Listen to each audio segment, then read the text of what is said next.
Babu ready Babu. Lights on, start camera, rolling, action. మన జీవితం మారాలంటే తుఫాను సునామీ రానవసరం లేదు.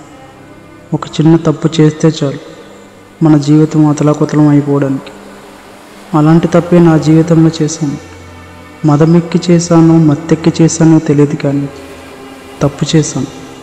ఒక చిన్న తప్పు వల్ల నా జీవితం ఇలా సముద్రం ఒడ్డున ఆగిపోతుందని నేను ఎప్పుడూ అనుకోలేదు. నేను బ్రతికే ఉన్నానని నా ఊహలు నాకు చెప్తున్నాయి, కానీ నేను చనిపోతానని నా మనసు నన్ను వెంటాడి వేధిస్తుంది. నేను ఆ తప్పు చేసిన మరుక్షణం నుండి నన్ను వెంటాడుతూనే ఉంది. పశ్చాత్తాపానికి మించిన ప్రాయశ్చిత్తం లేదు అంటారు, కానీ పశ్చాత్తాపడినంత మాత్రాన చేసిన తప్పు చెరిగిపోతుందా? మనం చేసిన కర్మ మనల్ని వదిలిపెడుతుందా?